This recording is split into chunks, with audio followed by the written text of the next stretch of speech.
네, 5시 정치회의 시작합니다. 오늘 민주당에서는 이해찬 대표가 이낙연 전 총리에게 종로 출마를 공식적으로 제안했다고요? 네, 사실 뭐 부장이 저를 보는 것과 비슷하게 또 능력 있는 사람들한테는 여러 개를 시키고 싶어 하잖아요. 예. 아닌가요? 네, 이해찬 그렇죠. 대표가 지금 이낙연 전 총리를 그렇게 판단한 것 같습니다. 예. 종로 출마와 함께 공동선대위원장직을 제안을 했는데 일단 이 전 총리 입장은 좀 긍정적인 반응이었다고 합니다. 예. 원래 뭐 종로에 계속 가고 싶다고 했으니까요. 예. 능력 있는 친구 좋았습니다. 오늘 황교안 대표가 신년 기자간담회를 가졌는데 우리 공화당과의 통합에 대해서도 한마디를 했지요. 네, 그렇습니다. 우리 공화당과의 통합 어떻게 할 거냐라는 질문이 나오자 황교안 대표가 누구는 되고 누구는 안 된다보다는 좀 더 목표를 크게 생각하겠다라고 말했습니다. 그러니까 이 대통합을 여전히 대통합 입장을 유지하겠다 이런 입장을 밝힌 건데요. 오늘도 유승민 대표와 관련 입장을 내놨습니다. 유승민 대표는 우리 공화당과 통합을 추진한다면 통합 논의에 참여하지 않겠다는 뜻을 다시 한번 강조했습니다. 예. 계속 보수 통합은 우리 공화당이 문제가 되고 있는 것 같습니다. 본격적으로 5시 정치회의 자리에 앉아서 시작하겠습니다.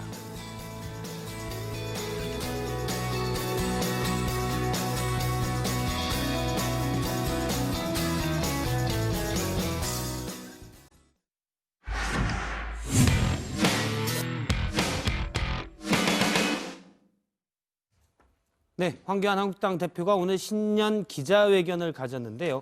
황교안 대표는 총선에서 압승을 전제로 제왕적 대통령제를 저지하기 위한 개헌을 추진하겠다고 말했습니다. 또 문재인 대통령을 향해 1대1 영수회담을 제안하기도 했는데요. 사실 이 제안은 꽤 오래된 제안이기도 합니다. 오늘 야당 발제에서는 황 대표의 신년 기자회견, 여기선 보수통합 얘기가 좀 많이 나왔었는데 이 소식을 중점으로 전하겠습니다. 총선에서 반드시 승리하겠습니다. 이번만큼은 압도적 총선 승리를 통해서 정권의 폭주를 막아내겠습니다. 총선 승리는 안보 대전환, 경제 대전환, 정치 대전환의 출발점입니다. 잘못된 것들을 돌려놓겠습니다. 황교안 한국당 대표가 오늘 바쁜 하루를 보냈습니다. 오전 신년 기자회견부터 원희룡 제주지사 접견, 전직 당대표 비대위원장 오찬, 전직 국회의장 만찬까지 황교안의 하루로 오늘 발제 구성해봤습니다. 우선 오전 10시 앞서 잠깐 보신 대로 신년 기자회견을 가졌습니다. 화두는 총선 승리였습니다. 기자회견 내내 총선 압승, 총선 승리를 강조했습니다. 총선 압승을 전제로 한 개헌 추진 방침도 밝혔습니다. 총선 압승을 토대로 해서 제왕적 대통령제를 근본적으로 막을 수 있는 개헌을 추진하겠습니다. 대한민국이 정치의 발목을 잡히지 않고 지속 가능한 발전을 이루는 법적 기반을 만들기 위한 것입니다. 네, 이 기자회견 소식은 들어가서 더 이야기해보고요. 이 기자회견 직후에 원희룡 제주지사도 만났습니다. 참고로 원희룡 지사는 오늘 협통위 회의에도 참석했습니다. 어제 박형준 위원장이 제주까지 찾아가서 합류를 요청한 지 하루 만입니다. 오늘 이렇게 저도 첫 비행기로 왔습니다. 제주도에서 대한민국이 돌아가는 걸 보니까 정말 나라가 이건 아니다 라는 생각에 정말 가슴이 아팠습니다. 현직 제주지사라는 한계는 있습니다만 빠른 시간 내에 새로운 통합혁신정당이 국민들 앞에 새로운 희망으로 선을 보일 수 있도록 저도 모든 노력을 아끼지 않겠습니다. 황교안 대표는 먼저 자리에 도착해서 원희룡 지사를 기다렸습니다. 신년 기자회견이 생각보다 잘 됐다고 느낀 걸까요? 아니면 속도를 내고 있는 보수통합에 고무된 걸까요? 아무튼 원희룡 지사를 기다리는 내내 황 대표의 표정이 꽤 밝았습니다. 수고들 많습니다. 여러분들은 뭐 권위상 없습니까? 뭐 취재하는데 필요한 권위상 같은 건 없습니까? 우리가 너무 잘해드리는 것도.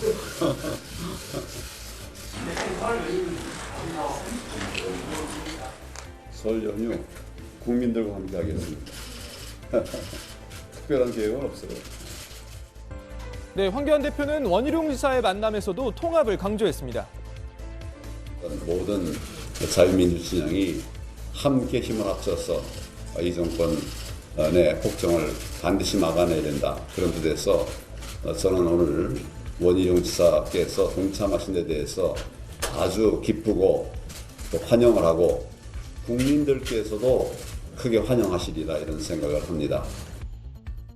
그리고 바로 향한 곳은 여의도의 한 식당이었습니다. 전직 당대표, 비대위원장들과 오찬을 가졌습니다. 왜 약속을 안 지키셨습니까? 그리 빨리 오셨어요. 제가 먼저 와서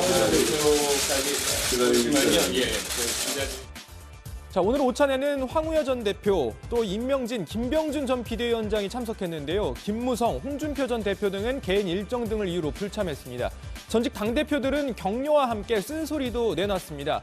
교회 원로 목사죠. 임명진 전 비대위원장은 개신교 편중 논란에 대해서 지적했습니다. 한국기독교총연합회 대표회장이자 서울 성북구 장이이동 사랑제일교회 담임 목사인 정광훈 목사에 대한 우려도 내놨습니다. 조금 폭넓게 얘기를 좀 들어보셔야 될 필요가 있다. 나도 개신교 목사지만 지금 우리 개신교가 전광훈 목사님을 중심해서 목소리가 크고 광화문에서 저런데 우리 사회가 개신교만 있질 않지 않습니까? 또 전광훈 목사님의 개신교라는 개신교도 우리 개신교를 다 대표한다고 볼 수 있는 것도 아니거든요.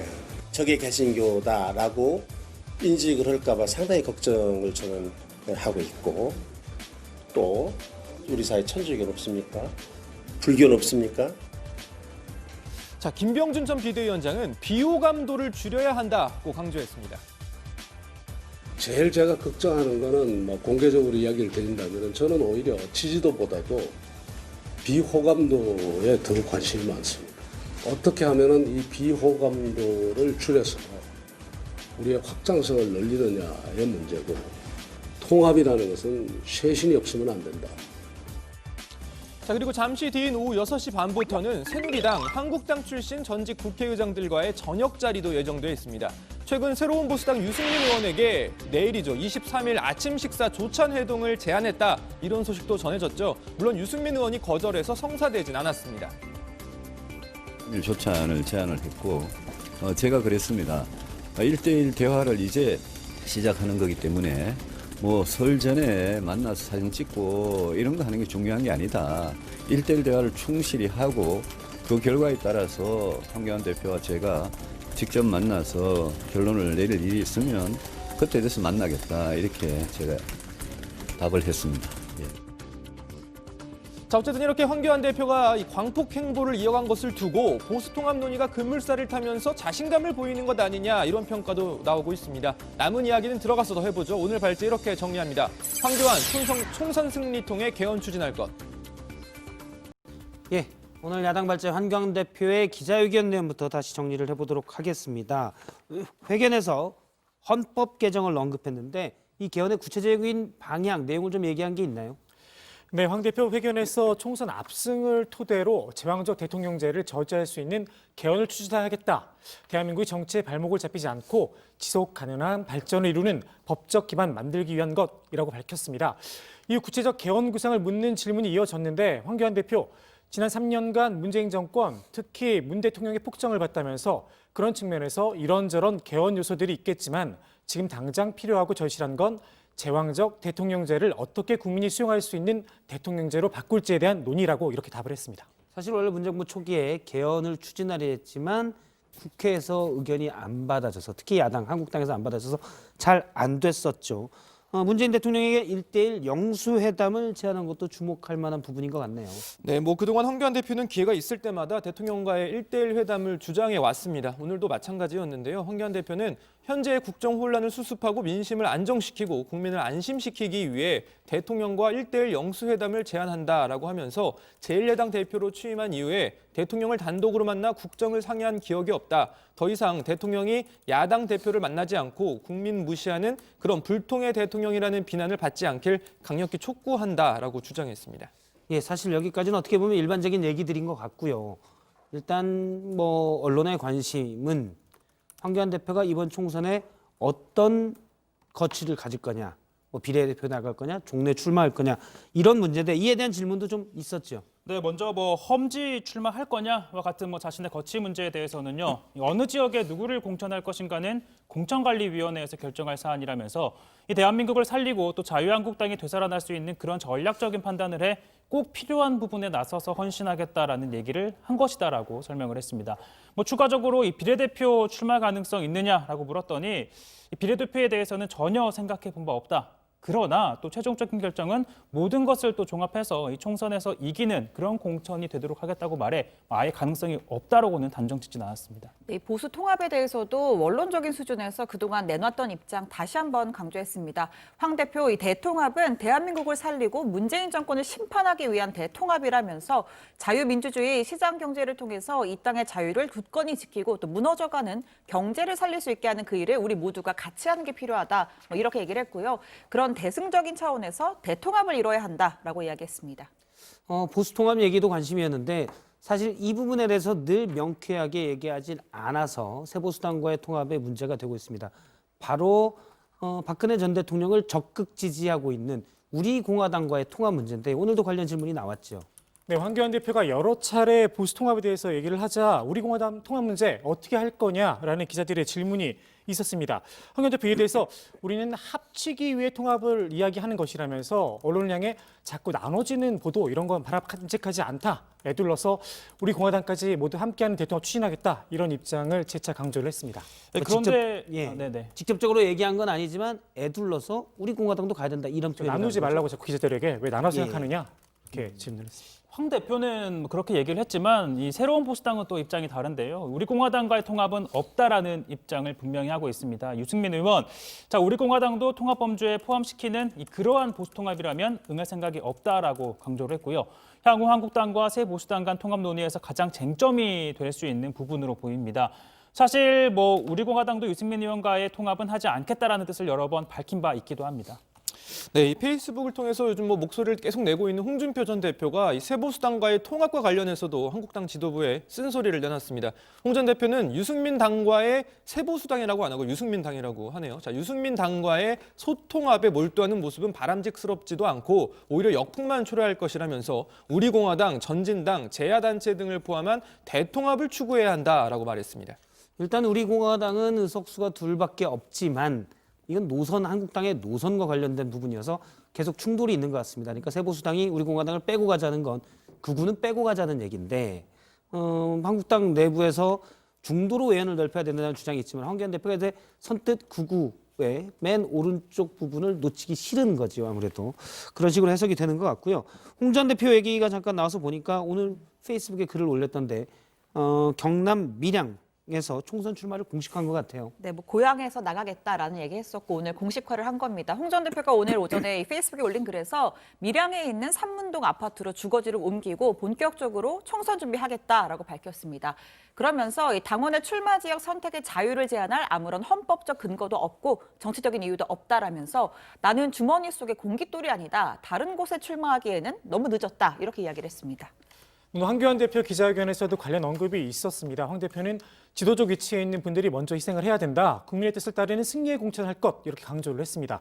이후 기자들과의 질답에서 희생욕에 호응한 사람도 있고 아직 호응하지 못한 사람도 있지만 국민들 뜻이 어디 있느냐 판단하면 그 이후에 호응도 있을 것이라고 생각한다. 이렇게 말을 했습니다. 재차 홍준표 전 대표 등 중진급 인사들에게 험지 출마를 강조한 것으로 보입니다. 홍준표 전 대표는 그런 비슷한 얘기를 한 적이 있습니다. 왜 황 대표는 좋은데 물론 험지라고는 하지만 본인이 골라서 가려는 것이 있고 나머지 지도부들은 중진들은 험지 가라고 하냐 이런 불만을 토로한 적이 있는데 어쨌든 계속 그 갈등은 지도부급에서도 나올 것 같아요. 다른 통합 얘기도 잠깐 해보도록 하죠.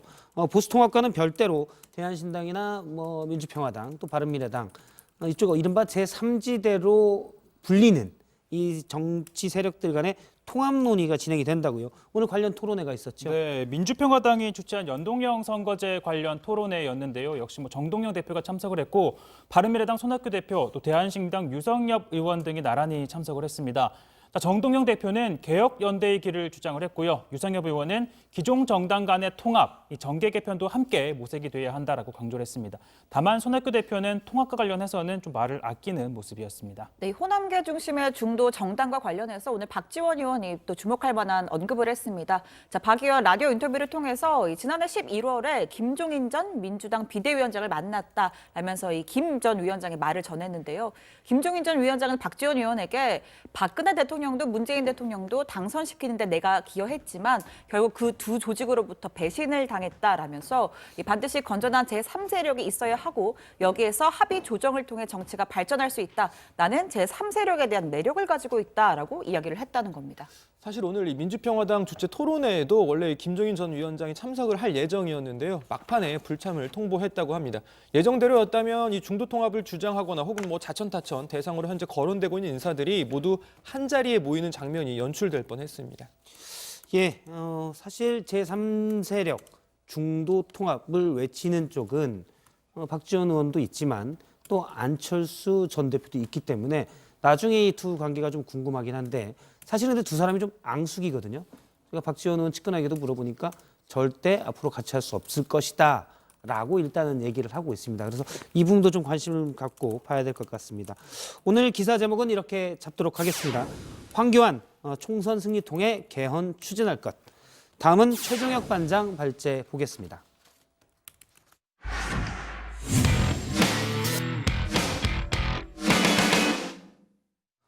민주당에 복귀한 이낙연 전 총리의 역할에 대한 윤곽이 드러났습니다.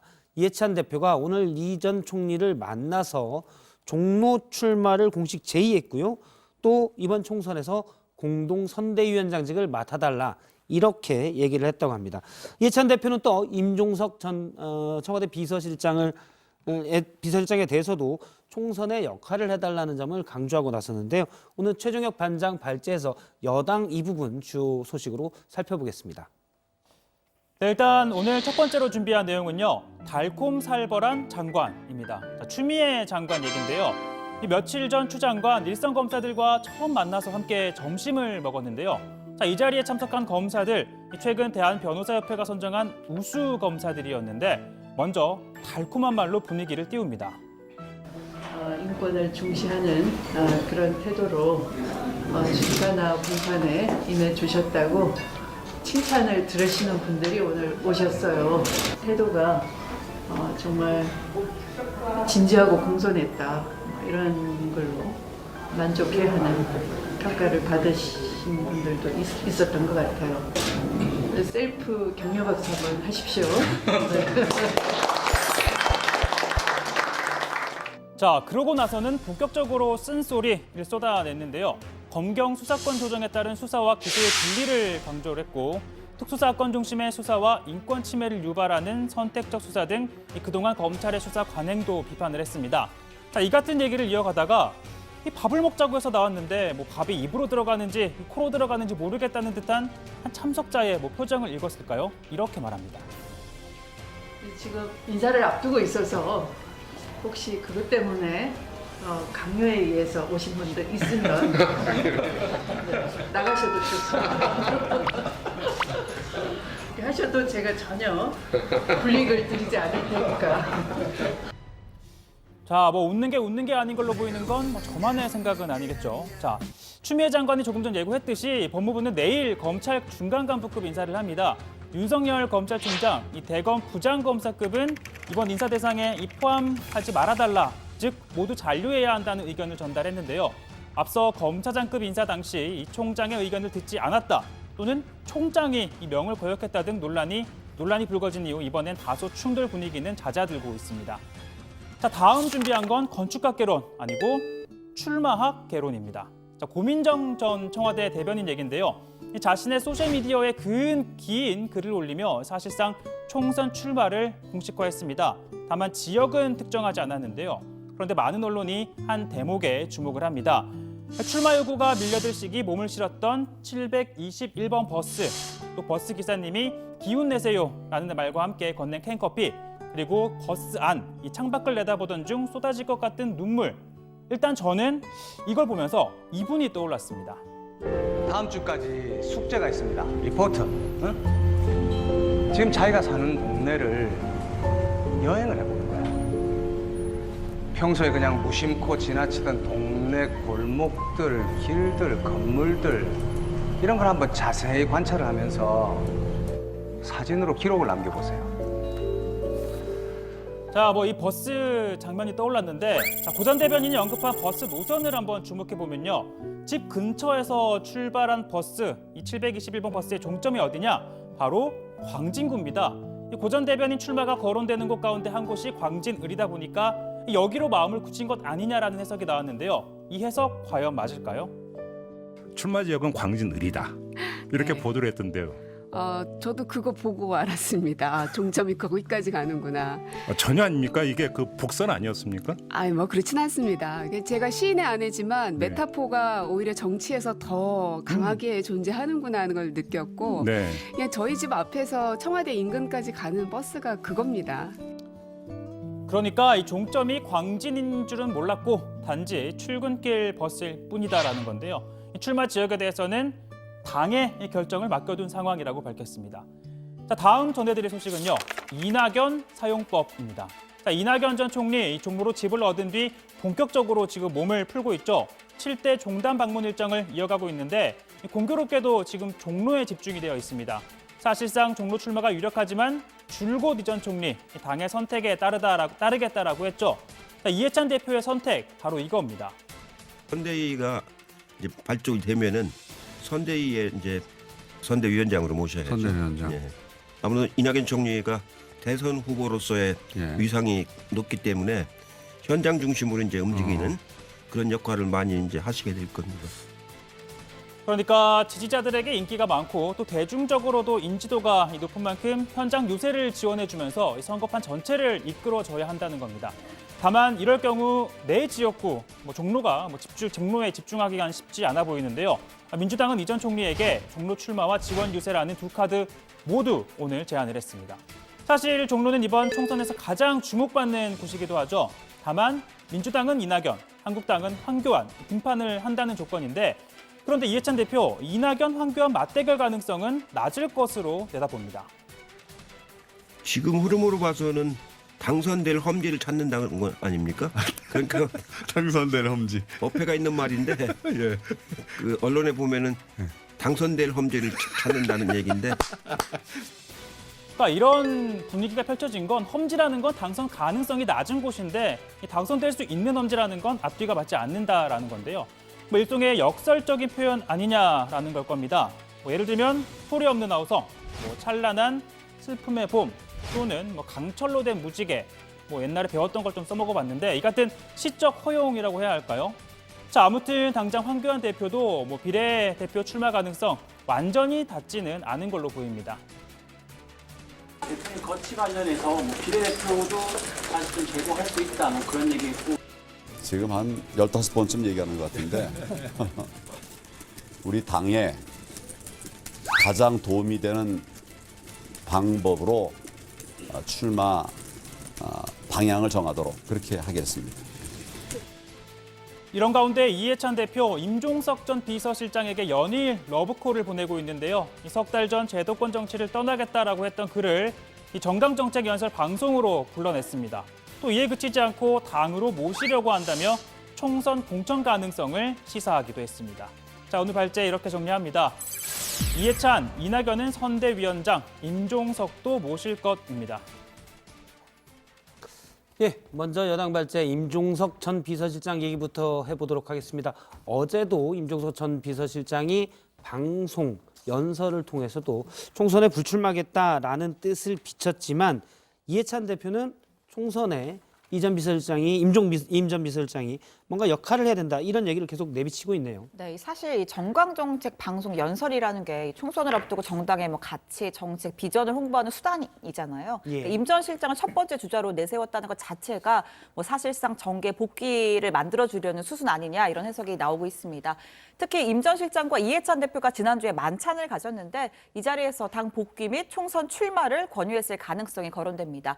이 대표는 오늘 한 라디오와의 인터뷰에서 대표에서도 임 전 실장은 정치를 쭉 해왔기 때문에 정당 속에서 함께하는 게 좋다. 내가 모시려고 한다. 이렇게 이야기를 했고요. 또 특히 임 전 실장이 어딜 가느냐는 의미냐라는 질문에도 어딜 간다는 의미냐라는 질문에도 네라고 답변을 했습니다. 임 전 실장이 뭐 어딜 가진 굳이 멀리 가거나 그러진 않을 거고요. 선거 앞두고 어딜 가느냐 이런 얘기는 지역구 어디 나가냐 이런 얘기 아닙니까? 네. 예. 그렇게 보이는데 그럼 뭐 사실 임 전 실장에게 총선 출마해라라는 거를 이해찬 대표가 간접적으로 얘기를 한 거네요.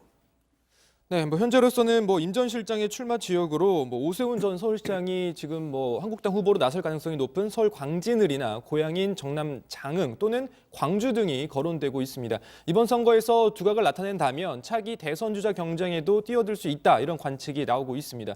또 지역구 출마를 하지 않는다면 문재인 정부 초대 비서실장을 지낸 상징성을 갖고 있는 만큼 선거 대책위에서 주요 역할을 맡을 것이라는 전망도 나옵니다. 광진을은 제가 듣기로 임종석 전 실장 이름을 넣어서 여론조사를 당에서 한번 실시했다. 이런 얘기를 직접 들은 것 같습니다. 그런데 이 광진을이 한국당에서는 오세훈 전 서울시장이 출마를 준비하고 있고요. 또 앞서 이제 발제수 나왔는데 고민정 전 청와대 대변인이 역시 이쪽에 이름을 올려서 여론조사를 했다. 이쪽에 출마한다는 얘기가 또 계속 나왔어요. 그런데 앞서 이제 721번 버스요. 근데 본인은 이 버스 종점이 광진구라는 것을 몰랐다고 했다고요.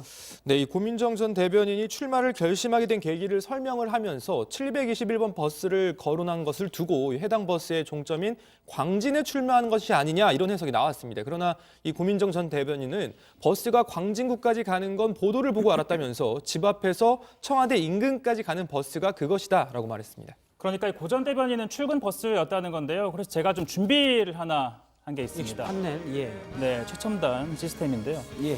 자, 고 전 대변인이 언급한 721번 버스 음악도 때마침 딱 분위기에 맞게 잘 나오는데 예. 자, 이 721번 버스 노선을 보면요. 고 전 대변인의 집, 즉 서대문구에서 출발을 합니다. 그리고 신촌역을 지나가고요. 신촌역은 마포구에 있죠. 그리고 나서 쭉쭉쭉 이제 가다가 고 전 대변인이 말한 청와대를 가기 위해 광화문 앞 이제 예. 종로에 내립니다. 그리고 나서 종로, 종각 등등등 지나서 동대문구청 여길 지나는데 여기는 또 동대문구죠. 그리고 예. 나서 이제 쭉 이어가다가 군자 등을 지나가지고 종점인 건국대에 도착을 하는데 여기에서 이제 광진구 그 의미가 나온 겁니다. 그러니까 고 전 대변인은 서대문구, 집이 있는 서대문구에서 타서 본인의 목적지인 광화문에서 내리기 때문에 721번 버스가 광진구까지 가는지는 모른다. 이런 주장인 거군요. 그래서 본인의 출마 지역을 사실 메타포, 암시, 상징으로 쓴 건 아니다라는 얘기인데 그런데 제가 이제 721 버스를 그래서 한번 제가 옛날 그 취재기자의 근성 때문에 찾아봤습니다. 근데 버스 앞에 보면 잠깐 사진이 준비됐는지 모르겠는데요. 예, 바로 저 사진인데요. 버스 올 때 앞에서 보면 딱 나오지 않습니까? 종로 지나서 건대 입구역. 건대 입구역 딱 보이는데 건대가 광진구라는 건 자양동이죠. 다들 웬만하면 알지 않습니까? 전 처음 알았습니다. 지금 말씀하셔가지고. 아, 저만 알던 건가요? 사실 요즘 예. 버스 종점이 어딘지까지 보고 버스를 잘 안 타잖아요. 그러니까 나의 목적지까지만 가는 버스인지만 확인하고 타는데 사실 저 같은 경우에도 가끔 버스에서 깜빡 이렇게 자다가 그제서야 이제 종점까지 가면 아 종점이 여기구나라고 인식을 할 때가 있는데 고민정 전 대변인이 그러지 않고서야 광진까지 서대문구에서 광진까지 갈 일은 좀 없지 않았나. 물론 저도 이제 가끔 종점까지 가긴 합니다만. 예. 그러니까 부장은 앞으로 택시를 좀 자주 타시고요. 예. 알겠습니다. 고 전 대변인이 광진을 출마 관련해서 이 광진을 또 배제할 수는 없는 것 아니냐라고 물었더니 본인 역시 어느 곳도 배제할 수는 없다라고 답을 했습니다. 현재 민주당이 광진을 외에도 고 전 대변인 같은 경우에는 경기 의정부 을이나 고양, 서울 서초갑 등에 대해서 가상 여론조사를 한 걸로 지금 전해지고 있잖아요. 거기에 대해서는 고 전 대변인 그만큼 내가 경쟁력이 있다고 판단하는 건가 하는 물음표도 갖게 된다. 한편으로는 더 겸허해지기도 한다라는 입장 밝혔습니다. 예. 아까 최 반장이 발제에서 건축학개론 한 장면을 보여줬는데 제가 봤을 때는 그 기사님이 이제 캔커피 주면서 힘내라고 한 부분이 제일 인상이 깊더라고요. 그러니까요. 사실 캔커피 하면 저 여기서 내려요. 버스 많이 있지 않습니까? 이런 것도 있었고 예전에는 자양강장제인가요? 힘내시죠. 힘드시죠? 하고 이렇게 자양강장제를 전하면 운동 삼아 나왔습니다. 이렇게 얘기 나오는데. 했는데 예. 그날 오늘 그날을 푼다 박하땡. 예. 박하땡. 이거는 예. 한 잔. 아니 이거 네. 던져질 것 같아서 받진 않겠습니다. 나중에. 끝나고. 예, 근데 끝나고 부장은 주시고요. 그 다른 세대 아니신가요? 우루땡 세대 아니신가요? 피로회 가라? 그 곰 나오는 거? 곰이 지하철에서 곰이 사람 뒤에 타 있는 걸 보고는 이거는 정말 잘 영상을 만들었다. 저도 항상 누가 위에 앉아 있는 듯한 느낌이 들었기 때문에 예. 근데 이거 자꾸 간접 광고 아닙니까? 그리고 사실 피로하면 이거 뭐 다 맞는 거지만 저는 그것보다 이제 머리부터 발끝까지 오 조익신 씨, 오 조익신 씨 이게 참 알겠습니다. 빨리 좀. 이거 사실 네, 아니 여기까지 회의 진행해 주시죠. 네. 어쨌든 이거 최반장이 시킨 겁니다. 힘드시죠 하고 커피를 최반장이 시킨 겁니다, 여러분. 예. 네. 죄송합니다. 예. 어쨌든 버스 기사님이 힘드시죠 하고 캔커피를 건네는 건 상당히 주목되고 눈에 띄는 장면인 것 같아요. 일단 회의에 집중을 하도록 하고요. 민주당의 경우 이낙연 전 총리를 어떻게 활용할까라는 얘기가 있는데 공동선대위원장으로 하기로 오늘 결정이 됐네요. 네, 아까 최 반장이 능력자에겐 여러 가지 직책이 주어진다라고 하면서 예. 본인을 얘기하는 그런 말도 안 되는 상황도 있었는데 어쨌든 이 전 총리 사실상 종로 출마는 기정사실화를 했었고요. 예. 그 후의 역할에 대해서도 당의 뜻에 따르겠다라는 입장 여러 차례 밝혀왔었는데 오늘 민주당이 이 전 총리에게 종로 출마와 함께 공동 선대위원장직 맡아달라 이렇게 제안을 했습니다. 홍익표 당 수석 대변인에 따르면 오늘 오후 이해찬 대표와 이 전 총리가 간담회를 가졌고 이 자리에서 이 대표가 두 가지 모두를 제안했다고 합니다. 종로로 출마하라 이렇게 권유를 한 이유에 대해서는 종로는 정치 1번지다. 대통령이 되신 분들이 종로에 출마해서 당선되거나 후보로 도전했던 지역이라면서 현재 유력한 당의 대권 후보 중에 한 분이고 종로라는 상징성도 감안했다고 설명했습니다. 앞서 이 전 총리는 이 당에서 두 가지 모두 제안을 한다면 하겠다는 뜻을 밝히기도 했는데요. 홍익표 대변인은 이 전 총리 반응은 긍정적이었고 내일 정도까지는 입장을 전할 것 같다라는 말도 덧붙였습니다. 사실 이 전 총리가 종로 출마와 함께 선대위원장을 맡는 건 유력하게 거론돼 온 시나리오입니다. 다만 전국 선거 유세를 지원을 할 경우에 본인의 지역구 선거에 집중할 수가 없기 때문에 일종의 모험이라고 볼 수도 있는데요. 이 지역구 승리와 총선 승리를 모두 거머쥔다면 앞서 말한 대로 민주당 내에 유력한 차기 대선 주자로 확고하게 자리매김할 수 있다 이런 관측이 나옵니다. 예, 이 전 총리가 이미 그 종로에 이사까지 하면서 본인이 종로에 출마할 뜻을 강력히 피력했기 때문에 종로 출마 제안은 서로 당 지도부와 의견이 통한 것으로 볼 수가 있겠고요.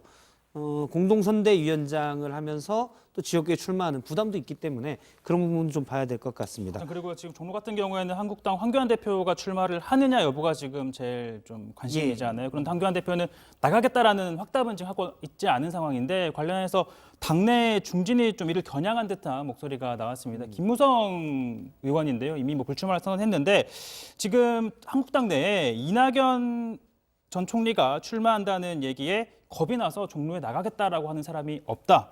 지는 있더라도 덤벼야지 국가 지도자가 된다라고 지금 비판을 했는데 사실상 황교안 대표를 좀 염두에 두고 좀 말한 것으로 보입니다. 황교안 대표로서는 종로를 피하면 무서워서 피하냐라는 소리를 들을 수 있는 상황이 돼서 약간 난감할 수도 있다라는 생각도 듭니다. 다른 얘기 하나 해볼게요. 민주당 양정철 민주연구원장이 원래 이제 공약으로 제시해서 당시 약간 논란이 됐었는데요. 모병제로 전환해야 된다는 걸 공약으로 하자라는 의견을 냈었는데 민주당 인재영입 11호 인사죠. 모병제는 필연이다 이런 주장을 나왔다고요? 그렇습니다. 한미연합사 부사령관 출신 김병주 예비역 육군대장에 이어서 두 번째 안보 분야 인사인 방위산업 전문가 최기일 건국대 겸임교수인데요. 그는 급격한 인구 감소에 따른 징집인원 감소는 필연적이라면서 현대전 추세를 감안했을 때 단계적 모병제 도입이 필연적이다 이렇게 주장을 했습니다. 멀지 않아 10년 안에는 이런 좀 외람된 말씀인데 우리 대한민국 여성분들께서도 군대를 가야 할 시대가 오지 않을까. 즉 인구 감소에 따른 병력 부족에 따라서 그러한 어떤 우리가 현실에 직면해 있는 것이 사실입니다. 첨단화되어 있는 무기체계 전력들을 강화하여 정예 강군을 육성하는 것이 바로 앞으로 현대전의 어떤 그런 추세일 것이라 보고 지금 찬반에 대한 의견들이 나오고 있지만 저 개인적인 차원에서는 모병제는 이미 시작됐다고 저는 봅니다. 네, 최 교수는 여성들의 군복무 또한 개인적인 생각이라면서 여성들이 다 군대에 가라는 얘기는 아니었다 이렇게 덧붙였습니다. 그러면서 10년 뒤엔 여성들이 군대를 가더라도 병력수가 부족한 시대가 올 수도 있다는 차원의 주장이었다고 이야기를 한 겁니다.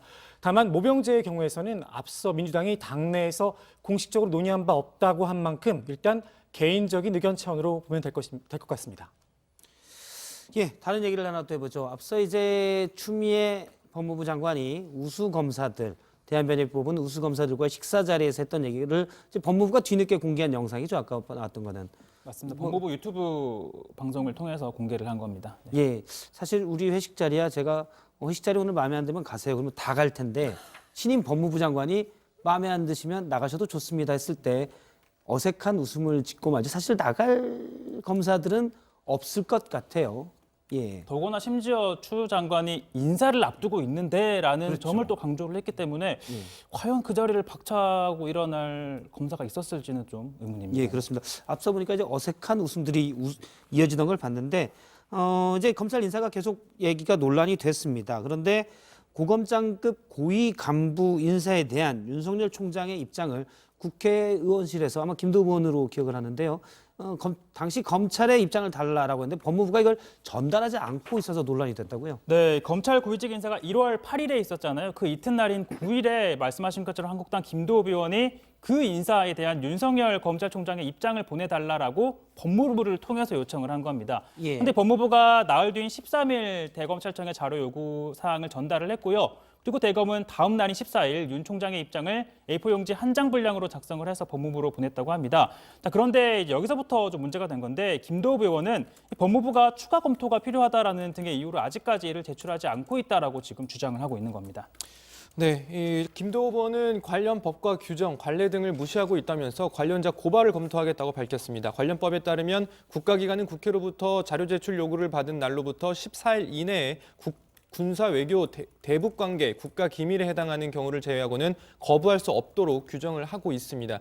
김도우 의원이 자료 제출을 요구한 게 지난 9일이기 때문에 규정대로라면 법무부는 내일까지 관련 자료를 제출해야 한다는 게 이 김 의원의 입장입니다.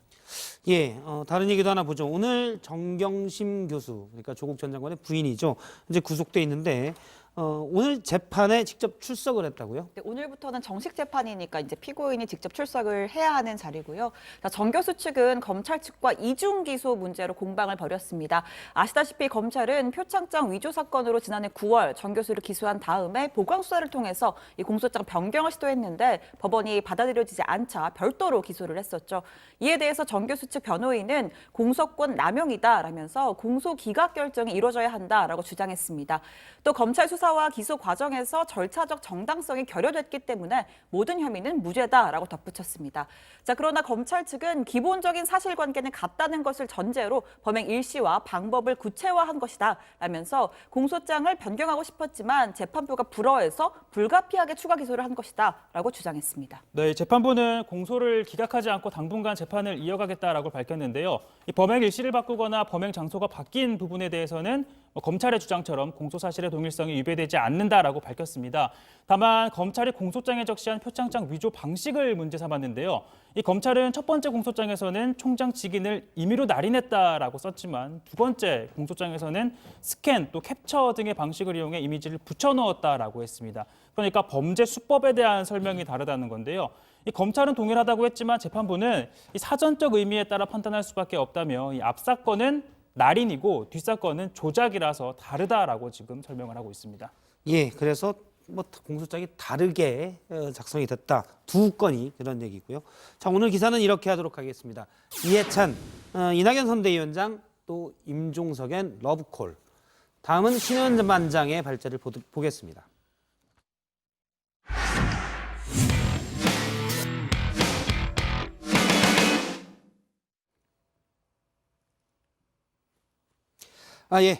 죄송합니다. 중국 우한에서 발생한 신종 코로나 바이러스 일명 우한 폐렴이 빠른 속도로 확산하고 있습니다. 하룻밤새 확진자가 100명 넘게 늘었고요. 태평양을 건너 미국에서도 확진자가 나왔습니다. 일각에선 2003년 사스의 악몽을 우려하는 목소리도 나오고 있는데요. 이런 소식도 있죠. 또 현역 군인으로는 사상 처음으로 휴가 중에 성전환 수술을 받은 부사관이 있었습니다. 군에서는 전역을 해야 된다고 주장을 했었고 이 부사관은 여군으로 복무하겠다라고 했었는데 오늘 군이 여기에 대해서 결정을 냈습니다. 신반장 발제에서 하나씩 짚어보겠습니다. 네, 어제 조익 신반장이 매주 조상신의 은총을 기다리면서 로또 당첨을 꿈꾼다라고 했었죠. 하지만 요즘 세상에 이 번개 맞을 확률보다 낮은 로또 당첨만 앉아서 기다릴 수는 없습니다. 진짜 로또는 또 따로 있다고 하는데요. 바로 이 빨간 상자 세상 속에 있는 유튜브입니다. 꾸준히 업로드를 하다 보면 좋아요도 받고 그러다 보면 구독자도 늘고 혹시 유튜브 스타가 될지도 모를 일이죠. 아무튼 그래서 요새 유튜브에선 좀 뭐가 대세인가 하고 보니까요. 하울이라는 게 있습니다. 검색하니까 영상이 이렇게 끝도 없이 나오는데요. 쉽게 말해서 쇼핑 리뷰, 내가 산 신발, 가방, 전자기기 자랑도 하고 소개도 하고 또 정보도 주고받고 하는 겁니다.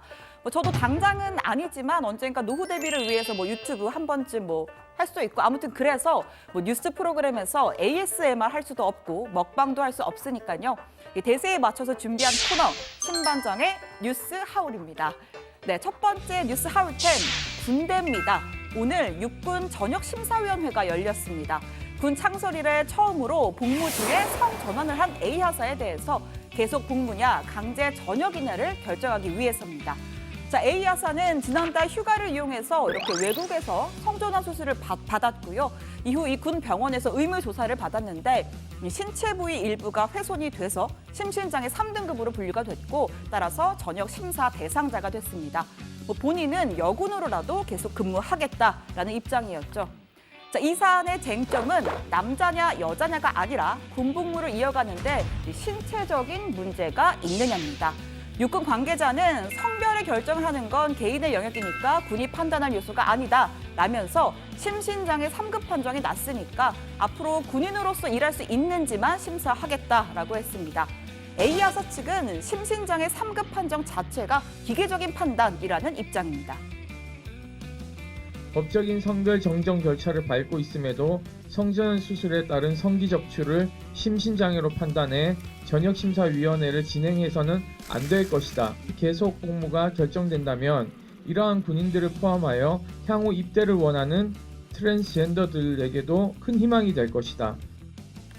자, A하사는요, 국가인권위원회에 긴급 구제 신청을 냈습니다. 인권위는 성별 정체성에 의한 차별 행위의 개연성이 있다면서 육군 참모총장에게 심사 연기하라 이렇게 권고를 했습니다.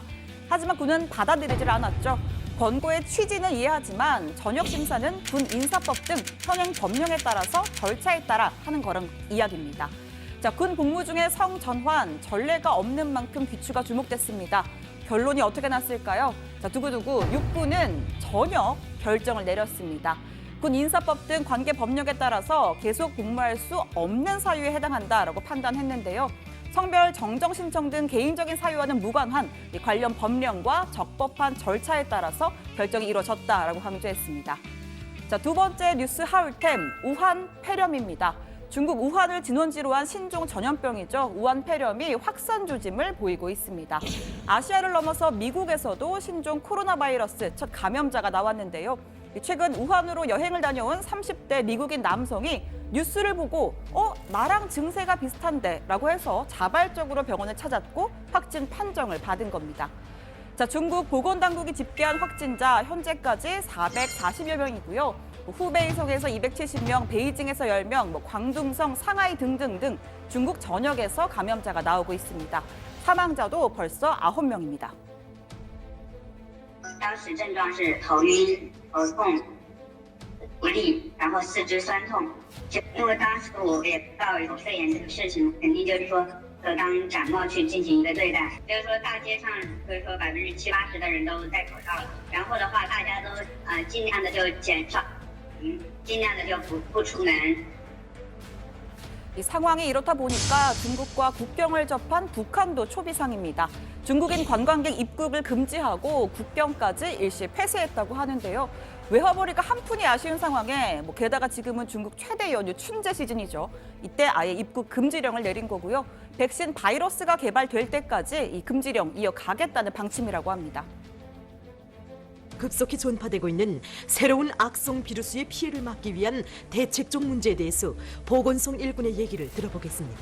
비행장과 철도역을 비롯한 입국 지점들에서 검사 검역을 이제 엄격히 진행하고 배출할 때 마스크를 이제 꼭 착용하고 들어와서는 자기 손을 이제 깨끗하게 씻으며 이제 우리나라에서도 세계보건기구와의 긴밀한 연계 밑에 이렇게 힘있게 벌려나가고 있습니다. 자, 개성에 남북 연락사무소가 있죠. 이 사무소에 상주하는 우리 측 직원들도 있습니다. 서울통일부 차관도 설 연휴를 맞아서 이 직원들 격려하러 지금 개성에 가 있습니다. 통일부는 현지에 있는 직원들에게 소독제, 마스크 보급 등 필요한 조치를 다 하고 있다라고 설명했습니다. 아프리카 돼지열병 관련해 가지고 검역 조치들이 계속 지난 5월부터 이루어져 나가고 있고 지금 남북 출입사무소에 유관부처들이 다 나가 있습니다. 그래서 유관부처와의 협의를 통해서 특별히 우한 폐렴과 관련해서 취할 조치가 있다면 저희가 취해 나갈 것이고요. 자, 마지막 뉴스 하울 윤석열 청원입니다. 조금 전 한 5시쯤에 막 들어온 속보인데요. 청와대가 윤석열 검찰총장을 수사하라라는 국민 청원에 대한 답변을 내놨습니다. 자, 이 청원 박근혜 전 대통령 탄핵 국면에서 기무사가 계엄령 발동을 검토했는데 윤 총장이 서울중앙지검장으로서 이 사건을 덮었다라는 취지의 의혹을 담고 있습니다. 자, 청와대 어떻게 답했을까요? 현재까지 밝혀진 사정만으로는 당시 서울중앙지검장에 대한 수사를 개시할 만한 단서나 증거가 있다고 보기 어렵다라고 했습니다. 그러니까 윤 총장은 당시 수사와는 무관하다라는 설명입니다. 어떤 배경에서 나온 이야기일까요? 자세한 이야기는 들어가서 더 해보겠습니다. 자, 오늘 뉴스아웃 여기까지고요. 혹시 오늘 방송 유튜브로 보고 있는 분들 구독, 좋아요 눌러주세요. 예, 잘 봤습니다. 유튜브로 고석승 반장이 보고 있다가 좋아요를 누른 것으로 보입니다. 예, 청와대가 계엄령 문건을 부실 수사한 윤석열 검찰총장을 수사하라. 이게 이제 국민청원에 나왔던 지난해 10월에 나왔고 20만 명이 넘은 건 지난해 11월 23일 이때쯤으로 보는데요. 조금 전 그런데 답변을 했네요. 네, 국민청원 내용부터 좀 전해드리면요. 박근혜 전 대통령 탄핵 국면에서 기무사가 계엄령 발동을 검토를 했는데 윤석열 총장이 서울중앙지검장 시절 사건을 덮었다라는 취지의 의혹을 담고 있는 겁니다. 관련해서 청와대가 오늘 답변을 내놨는데요. 자, 청와대는 기무사 계엄령 문건 수사와 윤석열 총장은 무관하다라고 밝혔습니다. 이 답변은 강정수 청와대 디지털 소통센터장이 했는데요. 당시 서울중앙지검장은 사건 일체에 관여하지 않았고 이 지검장이 불기소 결정문에 결재한 일도 없다. 당시 지검장이었던 윤 총장을 수사할 증거가 없다라고 설명을 했습니다. 또 앞으로 조현천 전 기무사령관의 신병이 확보되면 이 현재 제기되는 의혹을 밝힐 수 있도록 철저한 수사가 재개될 거라며 신속한 국내 송환에 최선을 다하겠다라고 강조했습니다. 예, 그런데 앞서도 얘기했지만 이제 처음에 청원이 올라온 건 10월이고 11월 23일 날 20만 명이 넘었기 때문에 원래 청와대가 국민청원을 할 때는 20만 명이 넘으면 30일 이내에 답변을 하겠다고 했는데 지금 60일이 넘게 지났어요. 그건 왜 그런가요? 일단 거의 2달의 답변 시한이 좀 걸린 셈인데 이 사건의 좀 히스토리를 먼저 설명을 드리겠습니다. 예. 이 계엄령 문건 수사 2018년 7월에 문재인 대통령의 지시로 이 기무사 의혹 특별수사단에서 시작을 했다가 그달 말에 국방부와 검찰이 공조해서 만든 합수단에서 이어서 수사를 진행했습니다. 이후에 내라는 피의자인 조현천 전 기무사령관 기소 중지했고요. 박근혜 전 대통령이나 황교안 당시 대통령 권한대행 등 소위 윗선 8명에 대해서는 참고인 중지 처분을 했는데 당시에 윤 총장이 서울중앙지검장이었습니다. 당시에 군인권센터는 이 불기소 이후 통지서에 있는 서울중앙지검장의 직인을 근거로 해서 윤 총장이 수사를 무마했다라는 의혹을 제기했는데 그게 이 국민청원까지 이어진 겁니다. 네, 당시 대검은 합수단 검사 파견과 이 발령 과정에서 나온 형식적인 문제일 뿐이라고 반박을 했습니다. 별도의 수사단이 꾸려진 다른 사건들과 마찬가지로 계엄령 사건도 민간인에 대한 처분은 서울중앙지검 검사로서 할 수밖에 없다면서 불기소 이후 통지서는 사건이 등록된 기관장 명의로 일괄 발급되는 것이어서 서울중앙지검장 직인이 찍혀 있지만 윤 총장이 관여한 바가 없다라고 밝혔었죠. 오늘 청와대 청원 답변에도 같은 맥락의 청와대 설명이 있었는데요. 그러니까 이 계엄령 문건 수사, 이 합동수사단이 수사를 했는데 이 합동수사단은 정식 직제가 아니기 때문에 직접 결재를 할 수가 없다라는 겁니다. 그래서 이제 서울중앙지검장의 명의로 사건을 처리한 것일 뿐 서울중앙지검과 관계없이 독립적으로 진행됐다는 설명이고요. 이건 강원랜드 사건 같은 다른 수사와도 마찬가지다 이렇게 예를 들기도 했습니다. 예, 그러니까 이거 쟁점을 두 가지를 봐야 될 것 같습니다. 하나는 당시에 이제 기무사의 계엄령 문건 수사 관련인데 원래는 가장 잘 많이 알고 있는 피해자가 조현천 전 기무사령관인데 잠시 후 외국으로 갔지 않습니까? 그래서 더 이상 수사가 진척이 안 됐기 때문에 불기소 결정을 했고 그런데 이 과정에서 윤석열 총장이 통지서를 볼 때 직인이 있는데 부실 수사에 대해서 여기에 대해서 뭐 문제 삼은 거죠. 군 인권센터가. 그 두 가지 문제가 있었는데 일단 윤 총장의 직인은 당시 수사는 합수단에서 진행한 거기 때문에 합수단은 직인이 따로 찍을 만한 사람이 공식 조직이 아니어서 없기 때문에 중앙지검장이 대신 찍은 걸 뿐이다라는 게 이제 당시 검찰 또 지금 청와대의 판단인 거군요. 네, 그렇습니다. 예, 조금 복잡해서 제가 설명을 했는데 그래도 또 더 복잡해진 게 아닌가라는 생각은 잠깐 예를 드는데. 들어서 제가 다른 부서에 예를 들어 막 회사 내에 다른 팀에 잠깐 파견을 가도 예. 어쨌든 제 원 소속인 부장이 저에 대해서 막 결제 같은 걸 하잖아요. 예. 하지만 저는 따로 독립적으로 업무를 하고 그런 식으로 좀 이해를 하면 될 것 같습니다. 비상임 TF에서 일을 할 때 결제는 제가 하지만 사실 일은 그쪽에서 했던 것들. 알겠습니다. 그런데 청와대가 답변하는 게 그렇게 어렵지는 않은 것 같아요. 당시에 검찰 주장도 바로 나왔었기 때문에. 근데 원래 30일 이내에 하겠다고 한 것보다 한 달이나 더 늦어진 이유가 있습니까? 사실 청와대는 일주일 전에 답변을 발표하는 걸 계획하고 있었다고 하는데요. 아마 기억하실 텐데 약 열흘 전에 검찰 수사와 관련된 국민청원에 대한 청와대 답변이 한 건 더 있었습니다. 검찰 수사 과정에서 조국 전 장관 인권이 침해됐다면서 조사해달라는 청원이 있었고 이에 청와대가 인권위에 관련 공문을 보냈다가 일부 발송을 취소하는 등 논란이 좀 있었습니다. 청와대는 청원 내용을 담아 대통령 비서실장 명의로 국가인권위원회에 공문을 송부했습니다. 국가인권위원회는 청와대 국민청원에 접수된 위 청원 내용이 인권 침해에 관한 사안으로 판단되면 조사에 착수할 수 있다고 전해왔습니다. 네, 이런 사건들이 겹쳐지면서 청와대가 청원 답변에 더욱 신중한 태도를 보인 것 아니냐 하는 분석이 가능해 보이는데요. 일부 야권에서는 청와대가 윤석열 총장에 대한 비난 여론을 일부러 더 길게 끌기 위해서 답변을 미뤘다 이런 주장도 나오고 있습니다.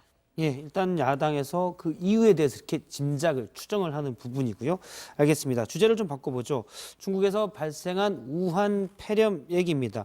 오늘 오후 기준으로 확진자가 441명, 사망자도 꽤 있습니다. 하루 사이에 확진자가 상당히 많이 늘었어요. 네, 정확한 명칭 신종 코로나 바이러스라고 하죠. 일명 우한 폐렴이 중국 전역으로 확산이 되고 있는 분위기입니다. 진원지인 우한을 넘어서 중국 11개 지역에서 확진자가 나왔고요. 심지어 미국에서도 첫 확진자가 나왔습니다. 이 미국 확진자도 사실 우한에 여행을 다녀온 사람이더라고요. 네, 30대 남성인데요. 이 환자는 우한을 여행한 뒤 지난 15일에 귀국을 했습니다. 이 귀국 후 우한 폐렴과 관련한 뉴스를 접한 다음 지금 자신의 증상이 유사하다고 보고 자발적으로 의료 당국을 찾았다고 하는데요. 다행히 상태는 안정적이라고 하는데 이 환자와 접촉한 사람에 대한 역학조사 등이 진행되면서 더 많은 환자가 발생할 가능성이 있다 이런 관측 나오고요. 일단 세계보건기구는 스위스 제네바에서 전문가로 구성된 비상대책회의를 갖고 국제적인 비상사태에 해당하는지 여부를 결정할 계획입니다. 만일 국제적인 비상사태로 해당 국가의 여행이나 또 무역금지를 요청하는 등의 권고안을 발표할 수도 있습니다. 아직 명확한 감염 경로와 원인조차 밝혀지지 않은 상태인데요. 중국 당국은 우한 폐렴을 차상급 전염병으로 지정하는 등 사실상 총력 대응 체제에 나선 분위기입니다. 시진핑 주석이 직접 지시했다고 합니다. 특히 수억 명이 이동하는 최대 명절 춘제가 곧 시작된다는 점에서 방역과 통제에 집중하고 있는 상황입니다. 2003년 사스 때와 같은 전면적 확산 단계에 진입할 수 있다 이런 우려도 나오고 있는데요. 사스는 2002년 말에 중국 남부 지역에서 발병한 뒤에 전 세계로 급속히 확산해서 37개국에서 8천여 명을 감염시키고 774명의 사망자를 냈습니다. 예, 이거 걸리면 온몸에 통증이 있다라는 당시 확진을 받은 환자의 증언도 있었고요. 근데 중국에서 약 700여 명 정도가 확진자로 나왔다고 하는데 중국 발표 이 믿을 수 있나요? 실제 더 많거나. 현재까지 중국 보건당국에서 확진자라고 얘기한 거 오늘 오후로 기준으로 해서 441명. 441명이요. 예. 네, 당시 아까 제가 사스 700이라고 사망자가 했는데 400만. 네, 예, 그렇습니다. 자, 그런데 이 중국 당국이 이번 폐렴 확산 실제보다 좀 축소해서 발표하고 있다라는 비판의 목소리가 일각에서 나오고 있습니다. 사스가 유행할 당시에 세계보건기구 아시아 지역 대변인을 지냈던 피터 코딩리가 중국 정부는 우한 폐렴 확산에 대해서 초기부터 거짓말을 했다. 사스 때 보여줬던 신중하지 못한 행동이 다시 나타나고 하고 있다, 축소복을 하고 있다 이렇게 지적을 했는데요. 외부에서는 이렇게 중국 보건당국이 보는 것보다 훨씬 더 심각한 수치를 내놓고 있습니다. 홍콩대의 전염병 역학 통제센터에서 우한 내 감염자가 이 1,343명, 다른 도시 감염자 116명을 포함해서 중국 내에 있는 감염자만 이미 한 1,500여 명에 이른다 이렇게 추정을 하고 있습니다. 일단 우리나라에도 확진 환자가 1명 나왔다는 소식이 있었습니다. 우리나라에 나왔지만 중국 우한에서 입국한 중국인 여성이었는데요. 현재 격리 치료를 받고 있습니다. 그런데 북한의 반응도 좀 눈길을 끌고 있습니다. 중국과 국경을 바로 맞대고 있는데 더욱 좀 민감한 반응을 보이고 있다고요. 네, 사실상 국경 봉쇄에 돌입하고 중국인의 입국도 금지를 시켰습니다. 지금 중국 내 북한 전문 여행사에서 백신이 개발될 때까지 중국인 관광객 중국 방문을 중단해달라 이렇게 요청을 하고 이미 환불 조치까지 이루어진 걸로 알려져 있습니다. 사실 중국인 관광은 북한의 외화벌이 중에서 큰 축이라고 할 수 있는데요. 이걸 중단시키면서까지 방역에 돌입한 건 그만큼 사안이 심각하다 이렇게 받아들일 수 있겠습니다. 북한이 국경을 봉쇄하면 사실 우리 정부가 이전에 중국, 제3국이라고 했지만 다 중국일 것으로 예상하는데 중국을 통한 북한의 개별 관광 이것도 추진하겠다고 했는데 당분간은 이것도 쉽지가 않을 것 같습니다. 네, 말씀하신 것처럼 정부는 이산 가족의 금강산 개성 관광, 또 남북한 연계 관광 등과 함께 중국 등의 제3국 여행사를 통한 관광을 추진하겠다라는 방침이었는데요. 하지만 북한이 중국인 관광객까지 막고 있는 상황에서 우리 국민의 중국을 통한 개별 관광 당장은 좀 실현되기 어려울 걸로 보입니다. 예, 현역 복무 중에 성전환 수술을 한 부사관, 그러니까 휴가 가서 한 거기 때문에 지금 사례가 사례가 됐는데 결국 강제 전역하는 쪽으로 결론이 났습니다. 군에서. 네, 그렇습니다. 육군이 오늘 이 군 복무 중 성전환 수술을 한 A 하사에 대해서 전역 심사위원회를 열고 강제 전역 결정을 내렸습니다. 심사위에서 이 군 인사법 등 관계 법령상의 기준에 따라 계속 복무할 수 없는 사유에 해당한다라고 판단을 했다라고 했는데요. 국가인권위원회의 긴급 구제 권고의 근본 취지에 대해서는 충분히 공감하고 또 이해를 한다. 하지만 이번 결정은 성별 정정 신청 등의 개인적인 사유와는 무관하게 이 군 관련 법령에 근거해서 적법한 절차에 따라서 이루어졌다라고 강조했습니다. 예, 알겠습니다. 오늘 발제 일단 이렇게 정리를 하도록 하겠습니다. 우한 폐렴 확산, 미국에서도 감염자 발생. 다음은 조익신 반장의 발제 보겠습니다.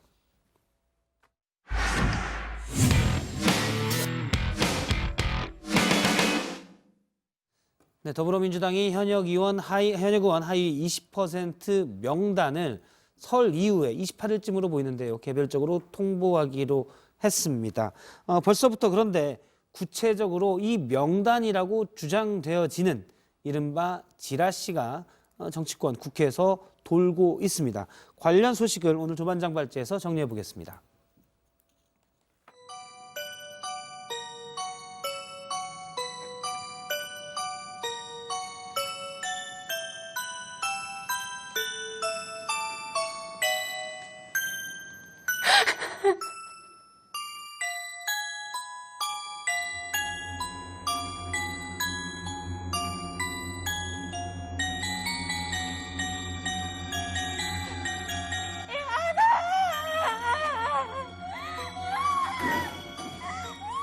전화를 받으면 죽는다. 착신아리. 민주당 의원들 사이에서 이 착신아리의 공포가 스멀스멀 퍼지기 시작했습니다. 바로 이것 때문입니다. 하위 20% 해당자에 대해서 1월 28일 날 공관위원장이 개별 통보 방식으로 통보를 하기로 그렇게 결정을 했습니다. 이 하위 20% 22명, 공천 경선에서 20% 감산, 페널티를 받게 됐습니다. 만일 최대 25%까지 가산을 받는 청년 신인과 맞붙는다면 이기기 어렵겠죠. 민주당 지도부도 비슷한 생각인 듯합니다. 하위 20% 통보를 받은 의원들 결국 불출마를 선택하지 않겠느냐 내심 기대하는 분위기입니다. 때문에 명단 공개로 망신을 주기보단 개별 통보로 용태의 길을 열어뒀습니다. 그런데 이 개별 통보 인원이 많다 보니 전화로 이루어질 가능성이 높다고 합니다. 그럼 누가 저승사자 역할을 맡느냐? 이분입니다. 원혜영 군청관리위원장, 정치권에선 성품이 온화하기로 유명한 분인데 본의 아니게 저승사자 역할을 맡게 된 겁니다. 그런데 말입니다. 밀봉돼 있다는 그 명단, 사실상 살생부가 정치권에 돌기 시작했습니다. 모두 12명. 명단을 공개될 수는 없지만 보시는 것처럼 초선에서 6선까지 그리고 지역도 골고루 분포가 되어 있습니다. 하나 공통점이라면 이들 대부분이 과거 비문으로 분류됐던 인물이라는 겁니다. 해당 의원들 당연히 반발할 수밖에 없겠죠. 지라시에 이름이 담긴 한 중진 의원은 JTBC 취재진에 나를 음해하려는 것이라고 했고 또 다른 중진은 비문 제거를 위한 명단이라고 주장했습니다. 당 지도부도 당황했습니다. 윤호중 사무총장 사실 무근이라며 서둘러 진화에 나섰습니다. 해당 명단은 밀봉된 상태로 그대로 보관돼 있다는 겁니다. 사실 선거 때만 되면 국민들의 물갈이 여론이 높아지죠. 아마 이번 총선을 앞두고도 이런 마음일 겁니다.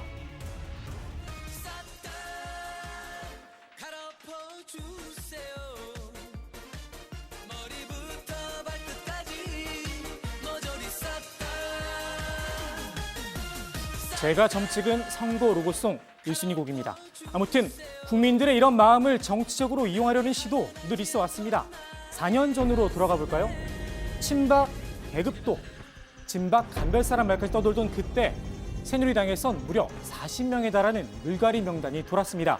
당시 비박계는 학살이다 일제히 반발했고 친박계는 살생부는 없다 강력하게 부인을 했었습니다. 이번에 정치권에 돈 민주당 하위 20% 명단 28일이 지나면 전화를 받은 의원들은 진실을 알 수 있을 듯합니다. 민주당 의원들이 착신아리 공포에 휩싸였다면 반대로 전화를 애타게 기다리는 사람들이 있습니다. 이름하여 착신 민주주의. 혹시 들어보셨나요? 선거 때만 되면 각종 여론조사 전화를 받으실 텐데요. 휴대폰 여러 대를 개통해서 여론을 조작하는 겁니다. 지난 2014년엔 선관위가 집중 단속에 나서기도 했습니다. 여론조사, 착신전화를 통한 여론조작을 좀 조사를 하겠다 이러는데 선관위의 강남영 조사팀장을 직접 전화로 연결해 자세한 얘기를 좀 더 들어보도록 하겠습니다. 저 때는 행커칩이 좀 유행이었나 봅니다. 세련돼 보이진 않네요. 그동안 무슨 일이 있었는지 얼굴이... 아무튼 저게 벌써 6년 전인데 아직도 착신 민주주의, 여론조작을 하겠느냐 하실 분도 계실 겁니다. 그래서 기사 하나 준비했습니다. 지난해 8월 기사인데요. 제목을 보시면 경선 여론조사 조작, 대구 지방원 5명, 의원직 상실형 확정 이렇게 돼 있습니다. 휴대폰 10대에서 20대를 개통해서 여론 조작을 했다가 딱 걸린 겁니다. 사실 선관위에서 이걸 일일이 잡아내긴 쉽지 않은 일입니다. 그래서 깨어있는 시민의 힘이 필요합니다. 수상하다 싶으시면 1390 선관위로 제보 부탁드립니다.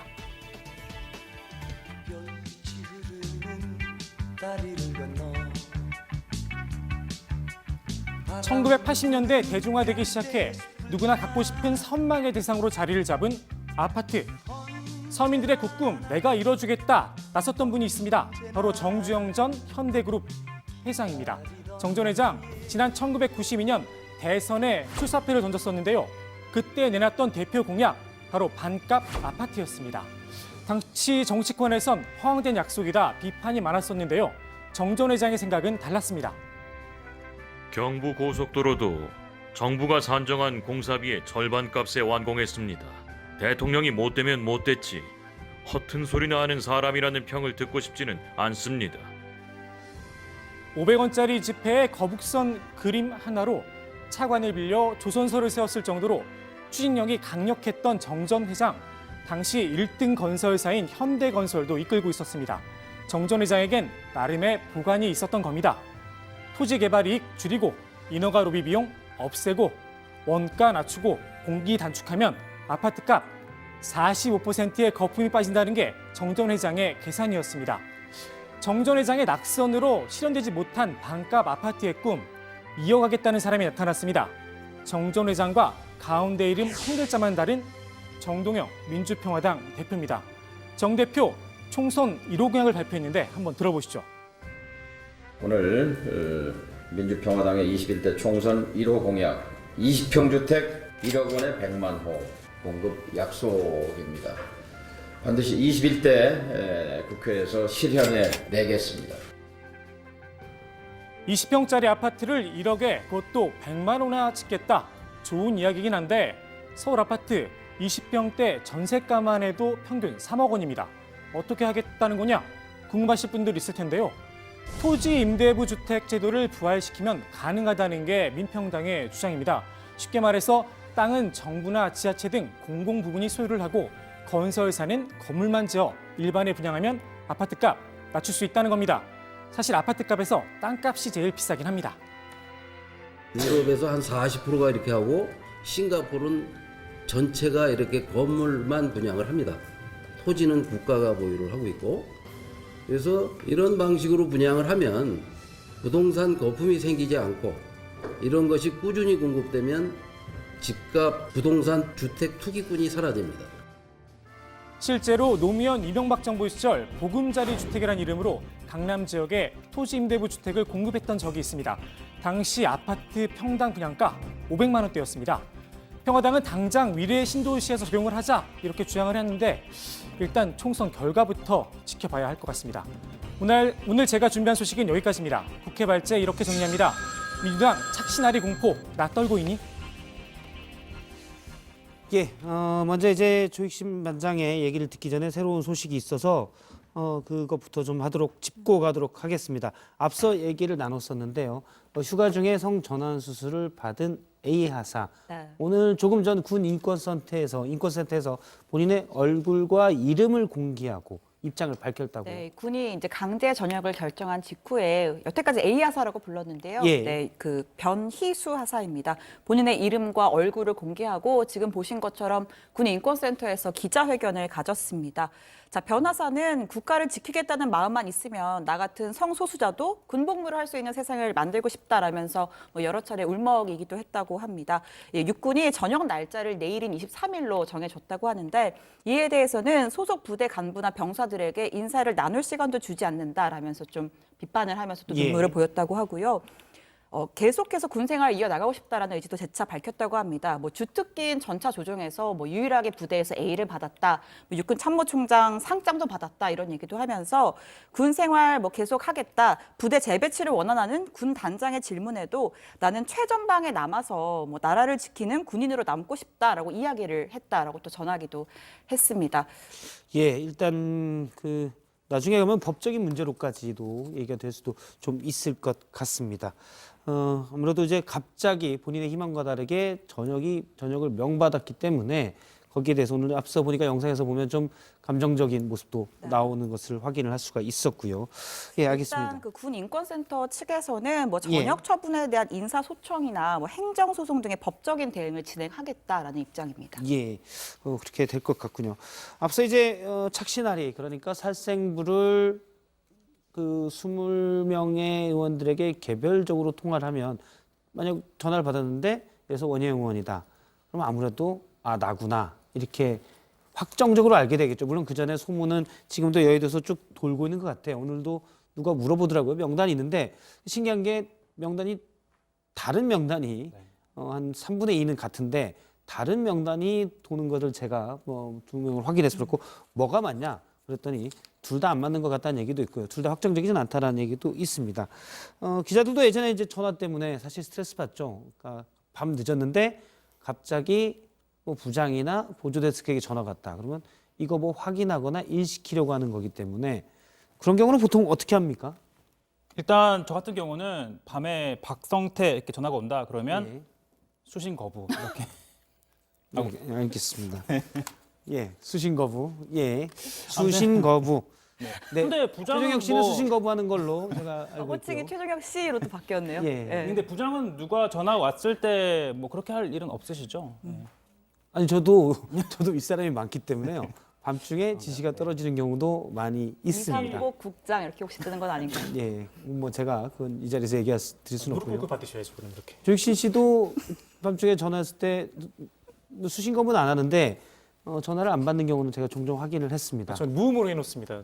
부장이 52시간을 좀 지키셔야 되기 때문에 예. 저희 사장이 손해 피해를 볼 수가 있어서 저도 전화를 못 받았을 때는 무음이어서 못 받았다라고 얘기를 합니다. 다행인 게 이제 방송에 들어올 때는 무음과 무진동을 해놓기 때문에 고쳐놓지 않아서 못 받았습니다라고 다음 날 얘기하는 경우가 종종 있었습니다. 어쨌든 그 얘기는 거기까지 하도록 하고요. 하위 20%에 선정되면 그런데 그걸로 끝입니까? 구제 절차는 없습니까? 일단 원혜영 공관위원장으로부터 통보를 받은 의원들 48시간 이내에 이렇게 좀 이의 제기를 할 수가 있습니다. 그런데 한번 결정된 사항을 좀 번복하기는 쉽지 않아 보이는데요. 당내에서 의원 상호평가 등 여러 절차를 통해서 결정을 했고 또 일찌감치 결정을 한 다음에 지금 명단만 지금 추려놓은 상황이기 때문에 이게 좀 번복되기는 좀 쉽지 않을 거다라는 관측이 나옵니다. 예, 아무래도 이제 아까 발제해 보니까 하위 20% 명단인데 앞서 얘기했듯이 좀 다른 두 개의 명단이 1번, 2번 해서 도는 것을 제가 좀 봤었는데 사실 여부를 떠나서 이렇게 명단에 올라가는 것 자체가 해당 의원들은 기분도 나쁘고요. 실제 불리할 수도 있고요. 예, 당에서는 사실 무근이라고 했지만 사실보다 소문이 더 무서운 법입니다. 당장 지역구에 하위 20%다 소문이 돌 테고 당내 경쟁자는 물론이고 상대당 후보도 이걸 적극 활용을 할 겁니다. 저도 오늘 아까 말씀하신 것처럼 저도 연락을 받았었는데요. 저기 찌라시 좀 달라. 저는 그것도 예. 연락을 받았었습니다. 아, 좋습니까? 그래서 제 친한 분이라 드리긴 그런 건 가지고 있으면 안 되는 거죠. 지라시는 기본적으로. 예, 가지고 있으면 안 되는 겁니다. 알겠습니다. 거기까지만 듣도록 하겠습니다. 예, 민평당 공약 얘기해 보겠습니다. 민평당 1호 공약으로 1억 아파트 100만 호를 짓겠다. 그러니까 땅값은 빼고 건물값만 1억이라는 거죠. 네, 그렇습니다. 이 땅은 정부가 공공에서 소유를 하고 건물만 개인들에게 분양을 하겠다는 겁니다. 그럼 땅값이 분양가에서 빠지니까 분양가도 그만큼 떨어진다라는 설명입니다. 대신 땅을 빌린 임대료는 월세처럼 따로 납부를 해야 한다고 합니다. 민평당에서는 이제 위례 신도시를 예로 들었는데 그런데 땅은 사실 전국으로 보면 많이 있습니다. 그런데 사람들이 많이 살고 싶은 지역에 땅이 과연 공급이 충분하냐? 예를 들어서 위례 신도시만 100만 호를 지을 수 있냐? 이런 논란도 있을 것 같아요. 일단 이 땅을 공공에서 소유를 하면 소위 말하는 개발 이익을 전체 시민들에게 돌려줄 수 있다는 게 민평당 측의 설명입니다. 이 도로를 놓고 지하철을 뚫고 대부분 이게 세금으로 이루어지는데 그 이익은 건설사나 아파트를 가진 몇몇에게 돌아간다라는 주장이 일부 있죠. 그런데 이 땅을 공공 부분에서 소유하고 있으면 개발에 따른 지가 상승 분만큼은 공공이익으로 돌릴 수 있다라는 겁니다. 예를 들어서 국민연금이 사놓은 아파트 용지에 지하철이 들어오면 땅값이 오른 만큼 국민연금의 수익성이 높아진다. 이런 설명입니다. 예, 알겠습니다. 오늘 여기까지 듣도록 하고요. 물론 이제 정치권에서는 부동산이 민감하기 때문에 여러 부동산 정책을 많이 내놓고 있는데 사실 자유한국당의 부동산 정책은 또 이런 정책들과는 또 정반대 입장이고 전문가들에게는 또 다 다르기 때문에 좀 봐야 될 것 같습니다. 국민들이 사실 총선에서 선택을 하도록 하겠죠. 알겠습니다. 여기까지 일단 발제를 듣도록 하고요. 오늘 국회 발제는 이렇게 정리를 하겠습니다. 민주당 착신아리 공포, 나 떨고 있니? 입니다. 예, 오늘 5시 정치회의 준비한 소식은 여기까지입니다. 내일 뵙겠습니다. 시청해주신 여러분 고맙습니다. 고맙습니다. 앞으로 전화는 꼭 받겠습니다.